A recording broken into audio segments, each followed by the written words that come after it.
Good morning. Happy Monday. I am here, Lesley Logan with onlinepilatesclasses.com to answer the questions you have about your Pilates practice. And we do this every single week. So if you have a question, you can put it in the comments below and we will add it to our next lineup.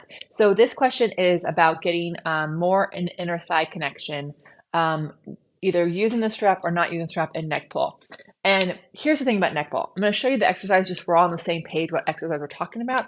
And I'm going to talk about if you don't have a strap, what you can use, and then kind of what you're trying to go for. So first, let's just go over the exercise. If you have a strap or whether you have one or not, your legs are a hip distance apart, the feet are flexed, and you start lying on your back with your hands interlaced behind your head. This is super key. I see a lot of people who just put their hands to the side here. You do want them interlaced and you do want your head push it into your hands, hands push it into your head. Then digging your heels down. Outer hips are working, inner thighs are working even though they're not, the legs aren't touching. You round up over yourself, pulse 3 times, sit tall, and then you round back down. So having a strap is really nice because it's not that it's holding my legs down. I think that people think the strap is for. It's actually giving me something to push against to activate this outer hip muscles so that my quads, my hip flexors don't have they're not doing the whole work. We get to activate these muscles here.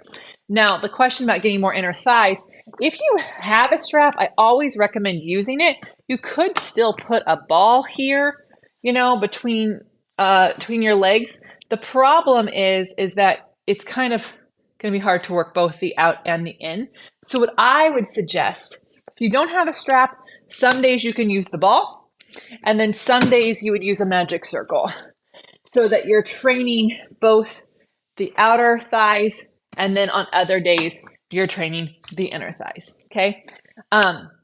If you have a strap, but you're feeling like your inner thigh muscles are not getting the connections you need in your neck pull, then use this ball in other exercises. So you can do the roll up with it. You can put it between your knees and rolling like a ball. I would really train your inner thighs, think double leg stretch. Train your inner thighs in other exercises so that when you get to your neck pull, your inner thighs can activate even without the prop, right? That would be the goal. Because you can isometrically contract muscles to get those movements without actually having something there.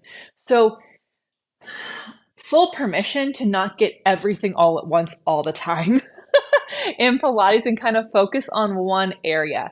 If you know your outer thigh strength is rocking, but your midline strength is not, then using a ball in other exercises to train that and then test that connection without it in an exercise is really, really key. If your inner thigh strength is awesome, then, strengthen your outer thighs and your hamstrings, I like to call your thas connection in other exercises. The next thing I just want to talk about when it comes to the neck pull and other exercises like it. When you see an exercise that looks like a couple other exercises you've already done, right? So for example, the neck pull looks a lot like the roll up. It looks a lot like double straight leg stretch, right? Looks a lot like spine stretch forward. When you see an exercise that's a few exercises you've already done combined, that is a sign of an exercise that's meant to test you, to challenge you, and to let you know what you have to work on. It is not where you nitpick yourself and micromanage your movement to the point that you can't do the exercise. So if you're struggling with neck pull, instead of trying to micromanage the movement of neck pull using a ball and a strap or using a ball and a magic circle, what I would suggest is break the exercise down. What parts of it are challenging for you, and then go find that. So if it is the inner thigh connection, then go back and work on your roll-ups and other exercises like that. If it is the flexion of the spine, go work on your spine stretch forward. Go work on your double straight leg stretch, right? Really give yourself permission to practice the exercises that build up to the one that's more dynamic, like a neck pull. Another example of this would be like hip circles on the mat. Hip circles on the mat is not an exercise you want to break down and micromanage. It is 100% an exercise that's to test and challenge your connections. If you're feeling hot on corkscrew, really are you when you're doing hip circles? If your teaser's feeling really awesome, okay, let's try hip circles. So think about these exercises a bit more dynamic as a moment to test your strength and let you know where you have work to do somewhere else, instead of trying to micromanage all of it and go, should I use a strap and a ball, or should I use no strap so I can use the ball? You'll actually find that out in your own personal practice, what is really supporting you on that day. And that's full permission. We do that a lot at onlinepilatesclasses.com. We actually talk about how brave and courageous it is to replace something you can't do yet for something you can do. And also, if we're using a strap and you know that that's not going to work for you today, you give it a try and you're like, oh, that's not happening, that you actually have access to things to use to benefit your practice.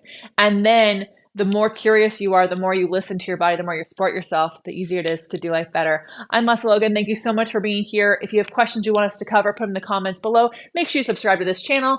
And till next time.